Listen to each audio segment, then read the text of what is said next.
El libro de Números suele ser ignorado, en parte porque tiene un nombre realmente aburrido. Y eso es una pena. En la tradición hebrea, el libro se llama Bamidbar, que significa en el desierto. Es un diario de viaje épico sobre el viaje de Israel a través del desierto en su camino a la tierra prometida a Abraham. Este peregrinaje solo debió haber tomado unas 2 semanas a pie. Pero en lugar de eso, les toma alrededor de 40 años. ¡Qué locura! Es prácticamente la mitad de una vida. Sí, es un muy largo viaje de acampar con muchas historias interesantes. Pero recordemos que es más útil devolvernos y comenzar con el diseño del libro.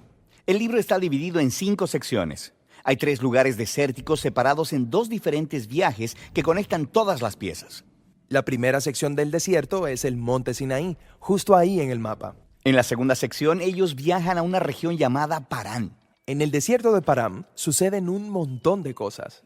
La cuarta sección es el viaje de Israel hacia Moab. El libro termina con una amplia sección en el desierto de Moab, del otro lado del río Jordán, frente a la tierra prometida. A través de todas estas secciones, la historia fluye como una emocionante película dramática.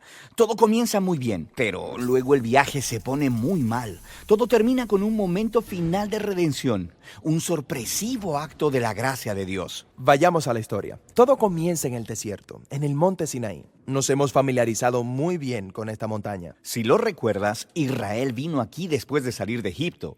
Ellos hicieron un pacto con Dios aquí, recibieron los 10 mandamientos y construyeron el tabernáculo aquí. Han estado en esta montaña durante un año entero. Ahora ellos hacen un censo para contar a las personas mientras se preparaban para irse. Reciben instrucciones sobre cómo organizar a toda la gente del campamento, la presencia de Dios en el tabernáculo y luego la tribu de Leví y los sacerdotes alrededor de él, y luego todo el resto de las tribus alrededor de ellos. Este patrón es un símbolo visual de cómo la santidad de Dios está en el centro de su existencia como pueblo. Se les dice que cuando la nube de la presencia de Dios se mueva, ellos deben empacar y viajar con ella. El arca del pacto es llevada por los levitas en el frente y luego la tribu de Judá y así sucesivamente. El orden también es un símbolo de cómo la presencia santa de Dios es su líder y guía a través del desierto. Comenzamos la segunda sección del libro con entusiasmo, mientras ellos dejan el monte Sinaí y viajan a Parán. Dios está con ellos, todo está organizado.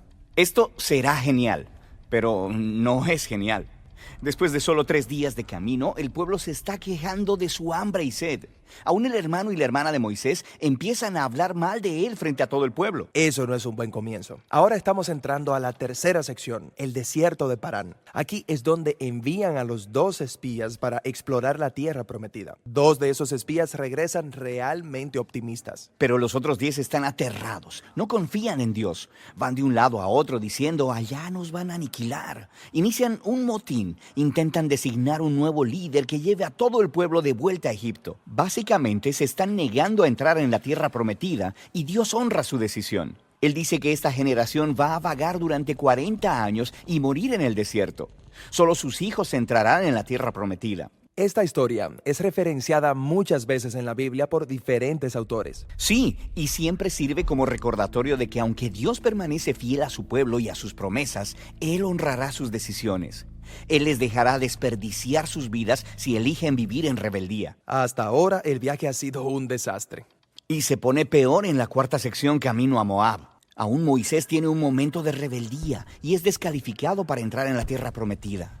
Hay otra rebelión en el pueblo que resulta en un ataque de serpientes. Lo que hace que todas estas rebeliones sean aún peores es que a cada paso del camino Dios ha estado proveyéndoles. Él ha estado ofreciéndoles perdón. Él les ha estado dando comida y agua y esta cosa extraña llamada maná. ¿Qué es esa cosa? Ni idea, pero a pesar de todo, ellos siguen quejándose. Dicen que desearían haber muerto bajo esclavitud en Egipto. Si yo fuera Dios, me hubiera cansado de esa gente. Eso es lo que uno pensaría, pero eso es lo que hace tan sorprendente a la parte final de la historia. Israel acaba de llegar a Moab. El rey de Moab está asustado de que este grupo tan grande de personas esté viajando a través de su tierra. Él contrata a un hechicero pagano llamado Balaam para que los maldiga. Este tipo sí que va en serio. Balaam dice, voy a orar al Dios hebreo. Veremos qué sucede.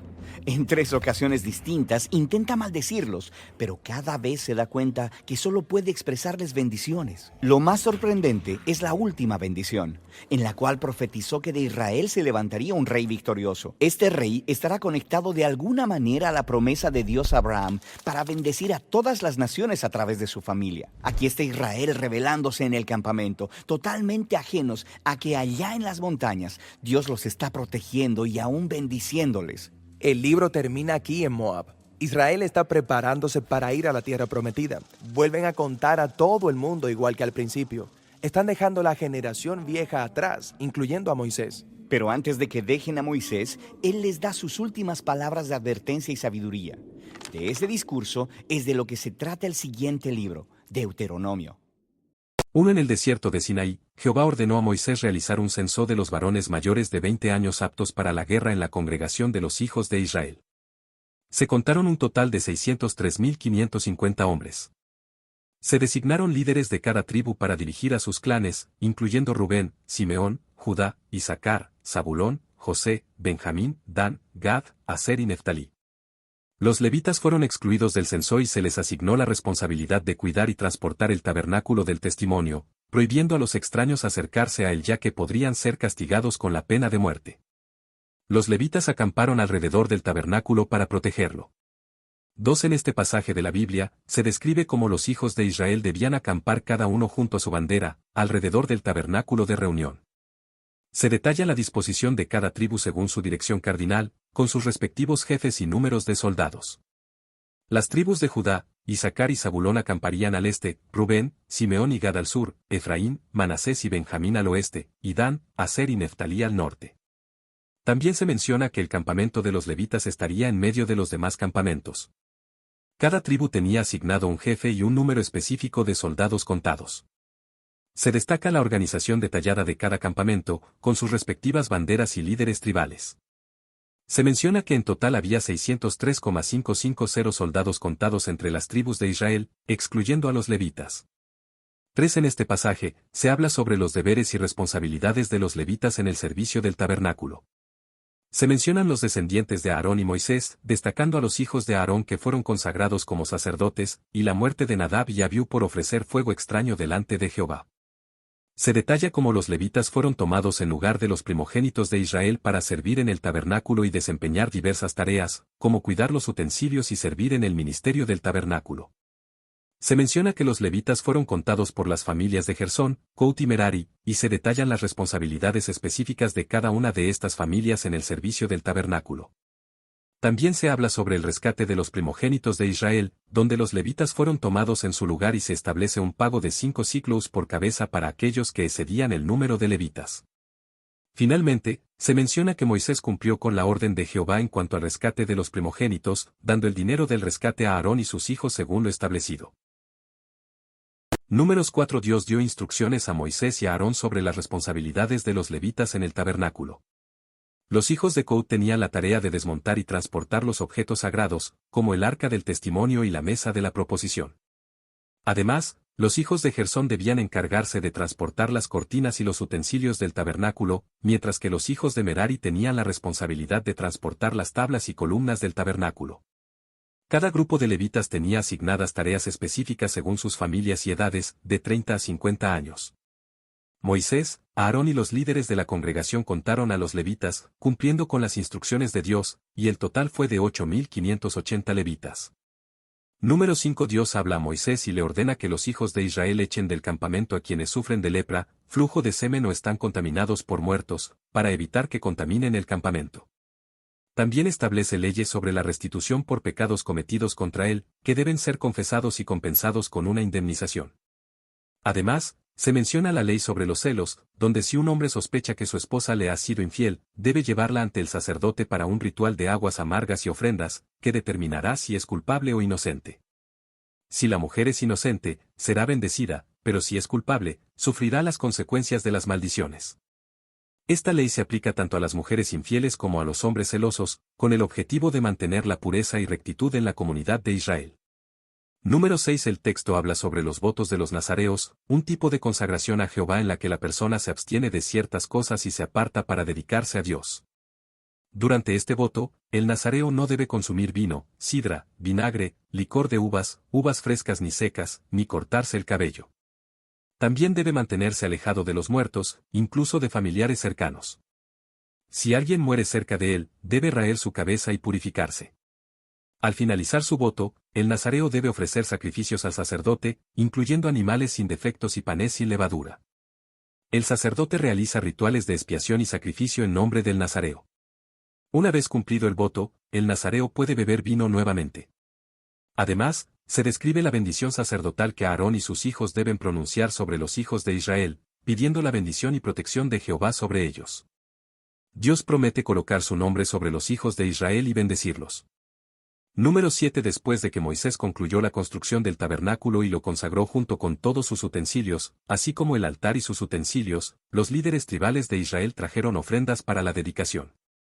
Cada uno de los 12 príncipes de las tribus presentó ofrendas, incluyendo carros y bueyes, que luego fueron destinados al servicio del tabernáculo y entregados a los levitas. Cada príncipe presentó sus ofrendas en días sucesivos, con una lista detallada de lo que ofreció cada uno, desde utensilios de plata y oro hasta animales para sacrificio. Estas ofrendas fueron realizadas para la dedicación del altar una vez que fue ungido. Además, se describe cómo Moisés entraba en el tabernáculo para hablar con Dios y escuchaba su voz desde el propiciatorio sobre el arca del testimonio entre los querubines. Números 8. Dios le habla a Moisés y le ordena que hable con Aarón sobre la manera en que debe encender las lámparas en el candelabro, siguiendo las instrucciones de Dios. Aarón obedece las órdenes al pie de la letra y enciende las lámparas como se le ha indicado. Luego, Dios instruye a Moisés sobre cómo consagrar a los levitas, quienes serán responsables de servir en el tabernáculo. Se les pide a los levitas que se purifiquen y se presenten delante de Jehová. Aarón los ofrece en sacrificio y hace expiación por ellos para purificarlos. Los levitas son apartados del resto de los hijos de Israel y son dedicados a la obra de Dios en el tabernáculo. Se establece que los levitas servirán desde los 25 años hasta los 50 años en el tabernáculo, haciendo guardia pero no ejerciendo un ministerio activo después de los 50 años. Moisés, Aarón y la congregación de Israel cumplen con todas las instrucciones de Dios con respecto a los levitas, quienes se purifican y se presentan para servir en el tabernáculo. Los levitas comienzan a ejercer su ministerio siguiendo al pie de la letra las instrucciones recibidas de Moisés y Aarón. Números 9. En este pasaje de la Biblia, se describe cómo Jehová instruye a Moisés para que los hijos de Israel celebren la Pascua en el desierto de Sinaí. Se establece que la celebración debe llevarse a cabo en el primer mes, el 14º día, entre las 2 tardes, de acuerdo con todos los ritos y leyes establecidas. Aquellos que estén impuros o lejos de viaje en ese momento podrán celebrar la Pascua en el segundo mes, en la misma fecha, con panes sin levadura y hierbas amargas. Moisés transmite estas instrucciones al pueblo, y se menciona un incidente en el que algunos hombres estaban impuros por causa de muerte y no pudieron celebrar la Pascua. Ellos se acercan a Moisés y a Aarón para preguntar por qué deberían ser excluidos de ofrecer la ofrenda. Moisés consulta a Jehová y se le indica que aquellos que estén impuros o lejos de viaje podrán celebrar la Pascua en el segundo mes. Además, se relata cómo la nube cubría el tabernáculo sobre la tienda del testimonio, apareciendo como fuego de noche. Esta nube servía como guía para los hijos de Israel en su viaje por el desierto. Cuando la nube se detenía, acampaban, y cuando se alzaba, partían, siguiendo siempre el mandato de Jehová a través de Moisés. Números 10. Dios le ordena a Moisés hacer 2 trompetas de plata para convocar a la congregación y mover los campamentos. La congregación se reuniría cuando se toquen ambas trompetas, mientras que los líderes serían convocados con una sola trompeta. Se establece que las trompetas serían tocadas por los sacerdotes, y se utilizarían para diferentes propósitos, como convocar a la guerra o en celebraciones religiosas. Además, se detalla el orden de marcha de las tribus de Israel cuando salen del desierto de Sinaí después de que la nube se alzara del tabernáculo. Se describe cómo las tribus se organizaban para marchar según la bandera de su campamento y quién estaba a cargo de cada cuerpo de ejército. El tabernáculo y los objetos sagrados eran transportados por diferentes grupos tribales. También se menciona la negativa de Hobab, cuñado de Moisés, a unirse a ellos en el viaje hacia la tierra prometida. Moisés le ruega a Hobab que los acompañe, ya que conoce bien la región y le sería de gran ayuda. Finalmente, se relata cómo los israelitas viajaron por 3 días con el arca del pacto de Jehová delante de ellos, siempre buscando un lugar de descanso. Números 11. En este pasaje de la Biblia, el pueblo de Israel se queja a Dios de no tener carne para comer y anhela los alimentos que solían comer en Egipto. A pesar de que Dios les ha estado proporcionando maná para sustento, la gente sigue deseando la carne que solían tener. Moisés se siente abrumado por la carga de liderar a este pueblo y le pide a Dios que le ayude. Dios entonces ordena que se reúnan 70 ancianos para recibir parte del espíritu de Moisés y compartir la carga de liderazgo. En el campamento, Eldad y Medad profetizaron, a pesar de no haber ido al tabernáculo. Un joven informó a Moisés, quien, al escuchar la noticia, deseó que todo el pueblo pudiera profetizar. Josué pidió detener a los profetas, pero Moisés respondió que no debería tener celos. Luego, Moisés regresó al campamento con los ancianos de Israel. Dios promete carne al pueblo durante un mes entero como castigo por despreciar su provisión de maná. A pesar de la incredulidad de Moisés, Dios cumple su promesa y envía codornices al campamento, pero mientras el pueblo aún tiene la carne en sus bocas, son castigados con una plaga. El lugar donde ocurrió este evento se llama Kibrot Hataava, que significa tumbas de la codicia. Finalmente, Moisés vuelve al campamento con los ancianos de Israel y se muestra la actitud de Moisés, quien desea que todo el pueblo sea ungido con el Espíritu de Dios y se conviertan en profetas. Esto demuestra su deseo de compartir la responsabilidad de liderazgo y permitir que todos en el pueblo tengan una conexión directa con Dios. Números 12. María y Aarón murmuraron contra Moisés porque él se había casado con una mujer cusita. Se preguntaron si solo Moisés era el elegido por Dios y no ellos también. Dios escuchó esto y les ordenó a Moisés, a Aarón y María que fueran al tabernáculo de reunión. Dios descendió en una nube y llamó a Aarón y María. Les recordó que Moisés era su siervo fiel y que hablaba con él cara a cara, mientras que a los demás profetas les hablaba en visiones o sueños. Dios se enojó con María y Aarón, y María quedó leprosa. Aarón pidió perdón a Moisés por su error y Moisés intercedió por María, rogando a Dios por su sanación. Dios ordenó que María fuera apartada del campamento por 7 días. Después de eso, el pueblo pudo continuar su camino hacia el desierto de Parán. Números 13. En este pasaje, vemos que Dios le ordena a Moisés enviar 2 espías para reconocer la tierra de Canaán, la cual él prometió dar a los hijos de Israel. Cada tribu envía un representante, un príncipe entre ellos, para llevar a cabo esta misión. Los nombres de los 2 espías son mencionados, incluyendo a Caleb y Josué, quienes jugarán un papel importante en la historia futura. Los espías parten hacia Canaán y exploran la tierra durante 40 días. Al regresar, informan a Moisés y a la congregación de Israel sobre lo que encontraron. Aunque confirman que la tierra es fértil y abundante en recursos, también mencionan que los habitantes de la tierra son poderosos y que hay gigantes en la región. Esta noticia causa temor y desánimo entre el pueblo de Israel. Caleb, sin embargo, se muestra valiente y confiado en la promesa de Dios. Él anima al pueblo a confiar en Dios y a tomar posesión de la tierra, argumentando que ellos son capaces de vencer a los habitantes de Canaán con la ayuda de Dios. Sin embargo, la mayoría de los espías tienen miedo y desconfían de sus propias capacidades para conquistar la tierra. En medio de la discusión, los espías mencionan que se sentían como langostas en comparación con los gigantes que habían visto en Canaán. Esta actitud de desconfianza y miedo lleva a la decisión del pueblo de Israel de no entrar en la tierra prometida en ese momento. Números 14. En este pasaje de la Biblia, los israelitas se rebelan contra Jehová después de que Moisés envía espías para reconocer la tierra que Dios les prometió. A pesar de que Josué y Caleb informan que la tierra es buena y que Dios los ayudará a conquistarla, la mayoría de los israelitas se quejan y desean regresar a Egipto. Moisés intercede ante Jehová por su pueblo, recordando el poder y la misericordia de Dios. A pesar de la intercesión de Moisés, Dios decide castigar a los israelitas por su incredulidad y rebelión. Dios anuncia que los israelitas no entrarán en la tierra prometida, excepto Caleb y Josué, debido a su fe y fidelidad. El resto de la generación rebelde morirá en el desierto y sus hijos llevarán el castigo de sus padres. Además, aquellos que murmuraron contra Dios y desacreditaron la tierra prometida también mueren de una plaga. Pero Josué y Caleb, los 2 espías fieles, son los únicos que quedan con vida. Los israelitas, arrepentidos de su rebelión, intentan subir a la tierra prometida, pero Moisés les advierte que Dios ya no está con ellos debido a su desobediencia. A pesar de la advertencia, algunos deciden subir a la cima del monte, donde son atacados y derrotados por sus enemigos, el amalecita y el cananeo. En Números 15, Jehová habla a Moisés y le indica al pueblo de Israel cómo hacer ofrendas agradable a él, ya sea de harina, aceite o vino, dependiendo del tipo de sacrificio. También establece que tanto los nativos como los extranjeros deben seguir las mismas leyes y decretos al realizar ofrendas. Además, se mencionan las instrucciones sobre qué hacer en caso de cometer pecados por error y cómo proceder con las expiaciones necesarias. Se destaca la importancia de seguir los mandamientos de Jehová y la severidad de las consecuencias para aquellos que desobedecen con soberbia. En otro pasaje, se relata la lapidación de un hombre que recogía leña en el día de reposo, como muestra de la aplicación estricta de las leyes divinas. También se ordena a los hijos de Israel que pongan franjas en sus vestidos con un cordón azul para recordar los mandamientos de Jehová y mantenerse santos para él.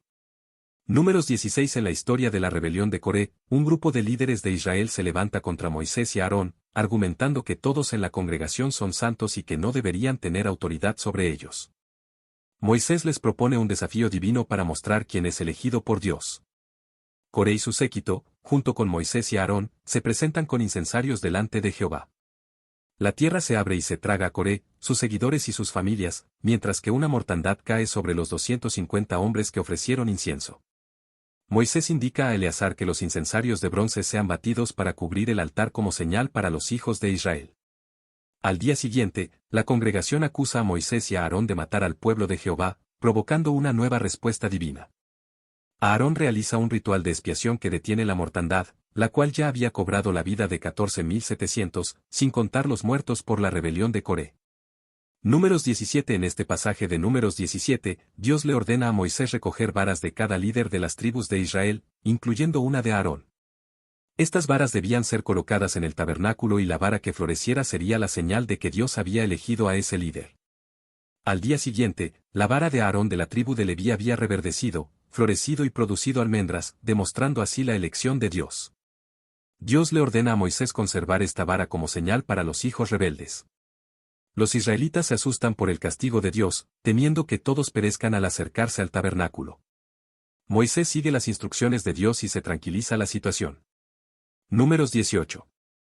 El texto describe cómo los sacerdotes y levitas tienen la responsabilidad de llevar el pecado del santuario y el pecado de su sacerdocio. Los levitas son dados a los sacerdotes para servir en el tabernáculo y cuidar de él, pero no pueden acercarse a los utensilios santos ni al altar. A los sacerdotes se les da el cuidado de las ofrendas y las cosas consagradas de los hijos de Israel, que son consideradas santas. También se les dice que todas las ofrendas serán para ellos y sus familias, como su remuneración por su ministerio en el tabernáculo. Además, se establece que los levitas recibirán los diezmos de los hijos de Israel como su heredad, pero deberán ofrecer una parte de ellos como ofrenda a Jehová. Se les dice que consuman lo mejor de las ofrendas en cualquier lugar y que esto será contado como su remuneración por su servicio. Se enfatiza que al ofrecer lo mejor de las ofrendas, no llevarán pecado y no contaminarán las cosas santas, lo que les permitirá vivir. Números 19. En este pasaje se describe el proceso de purificación de los inmundos según la ley establecida por Jehová para los hijos de Israel. Se ordena traer una vaca alazana perfecta, sobre la cual no se haya puesto yugo, y sacrificarla fuera del campamento. La sangre de la vaca se rocía 7 veces hacia el tabernáculo y se quema por completo. El sacerdote que realiza la purificación también se lava y se considera inmundo hasta la noche. Las cenizas de la vaca se guardan para ser utilizadas en el agua de purificación. Cualquiera que toque un cadáver será considerado inmundo por 7 días y deberá purificarse con agua. Si uno no se purifica, contaminará el tabernáculo y será cortado de Israel. Se establecen reglas específicas para quienes entren en contacto con cadáveres, huesos humanos o sepulcros. Se utiliza la ceniza de la vaca quemada para rociar agua corriente sobre los inmundos y limpiar la impureza. La persona inmunda deberá ser purificada al tercer y al séptimo día, lavando sus ropas y su cuerpo con agua. El que no se purifique será cortado de la congregación, ya que ha contaminado el tabernáculo de Jehová. Estas leyes de purificación son un estatuto perpetuo para los hijos de Israel y para los extranjeros que vivan entre ellos. Quien toque lo contaminado será considerado inmundo hasta la noche. Números 20. En este pasaje de Números 20, los hijos de Israel llegan al desierto de Sin y acampan en Cades, donde muere María. Sin agua, la congregación se queja contra Moisés y Aarón, cuestionando por qué los sacaron de Egipto a un lugar sin alimentos ni agua. Moisés y Aarón se postran ante el tabernáculo, y Dios les instruye a hablar a una roca para sacar agua. Sin embargo, Moisés golpea la roca 2 veces con su vara y el agua brota. Aunque la sed se sacia, Dios reprocha a Moisés y a Aarón por no confiar en él y les prohíbe entrar en la tierra prometida. Luego, Moisés envía embajadores al rey de Edom pidiendo paso a través de su tierra, pero el rey se niega y amenaza con atacar a Israel si intentan pasar. Los israelitas buscan una ruta pacífica, ofreciendo pagar por alimentos y agua, pero Edom persiste en su negativa. Finalmente, los israelitas se ven obligados a desviarse de Idem. El relato concluye con la muerte de Aarón en el monte Hor, donde Dios le indica a Moisés que su hermano será reunido con su pueblo por su desobediencia en las aguas de la rencilla. Aarón es despojado de sus vestiduras sacerdotales, que son transferidas a su hijo Eleazar, y muere en la cumbre del monte. La congregación entera lamenta la pérdida de Aarón durante 30 días. Números 21. El rey de Arad, un cananeo que vivía en el Negev, atacó a Israel y tomó prisioneros. Ante esta situación, Israel hizo un voto a Jehová y prometió destruir las ciudades del rey de Arad. Dios escuchó la voz de Israel y entregó al cananeo, destruyéndolos a ellos y a sus ciudades, y el lugar fue llamado Horma. Luego, los hijos de Israel rodearon la tierra de Moab, acampando en diferentes lugares y enfrentando diversas dificultades en el desierto. En una ocasión, el pueblo se quejó contra Dios y Moisés por la falta de comida y agua, y como castigo, Dios envió serpientes ardientes que mordieron a muchos israelitas. Ante esto, el pueblo reconoció su pecado y Moisés intercedió por ellos, haciendo una serpiente de bronce que curaba a aquellos que la miraban después de ser mordidos por una serpiente. Posteriormente, Israel derrotó a Sehón, rey de los amorreos, y a Ag de Basán, consolidando su posición en la tierra del amorreo. Moisés envió a reconocer a Yase y tomaron sus aldeas, expulsando a los amorreos de la región. Ag rey de Basán salió contra ellos, pero Dios entregó su tierra y pueblo en manos de los israelitas, logrando la victoria. Israel habitó en la tierra del amorreo, destruyendo ciudades y pueblos en su camino hacia la conquista de la región. Las victorias de Israel fueron celebradas mediante cánticos y proverbios, resaltando el poder y la bondad de Jehová en la protección y guía de su pueblo. Números 22. Balac, el rey de Moab, envió mensajeros a Balaam, un adivino, para que maldeciera a los israelitas que estaban acampados cerca de Moab. Balaam consultó a Dios y le dijo a los mensajeros que no podía ir con ellos porque Dios no lo permitía. Balac envió más mensajeros, ofreciéndole riquezas a cambio de maldecir al pueblo de Israel, pero Balaam se negó nuevamente. Finalmente, Dios le dijo a Balaam que fuera con los hombres, pero que solo dijera lo que él le indicara.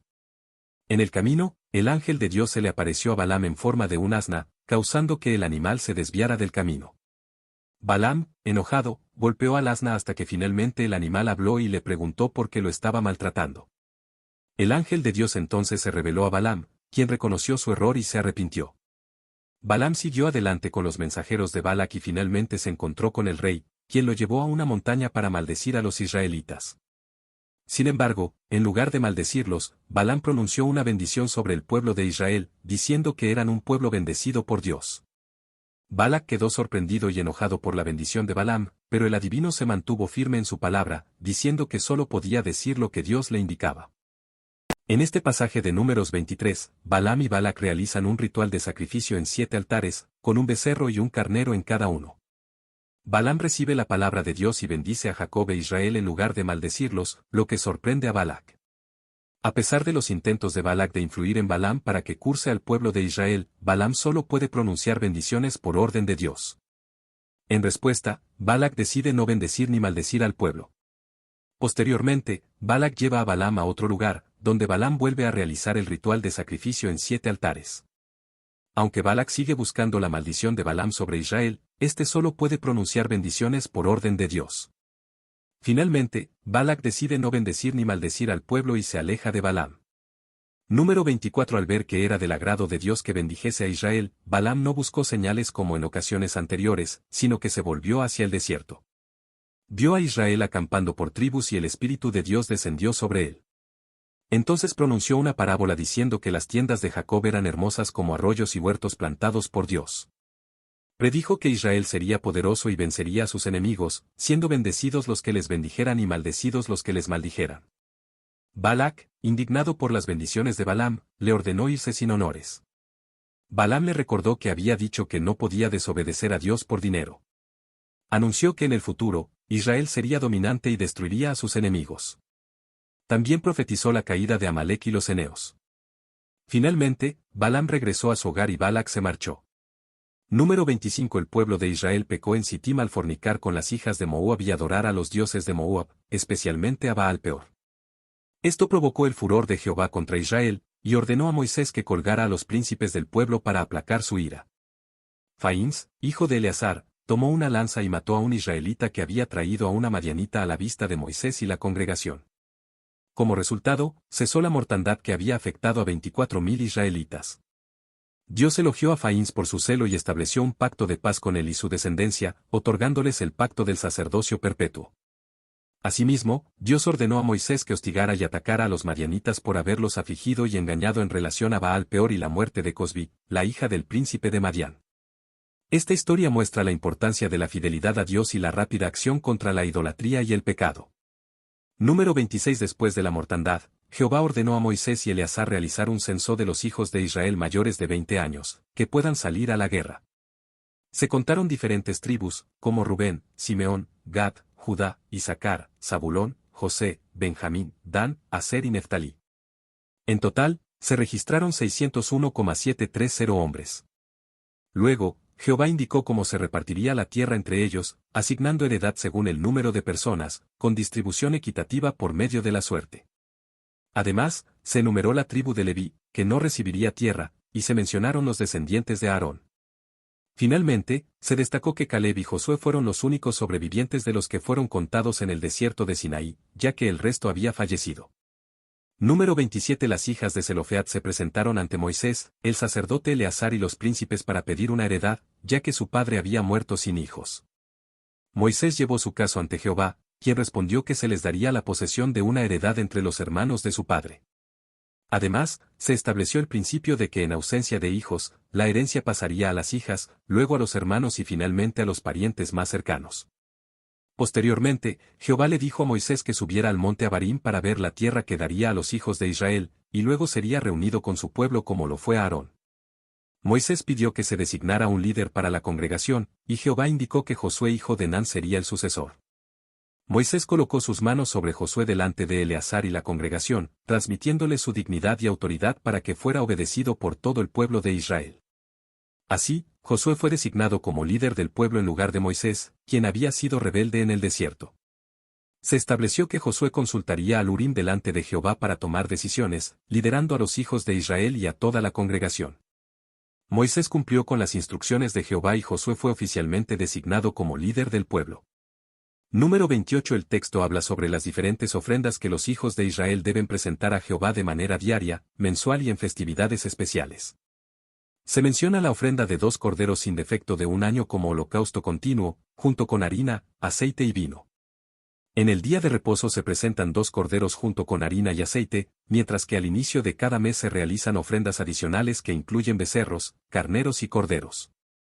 En las fiestas solemnes como la Pascua de Jehová y la fiesta de los panes sin levadura, se presentan ofrendas especiales.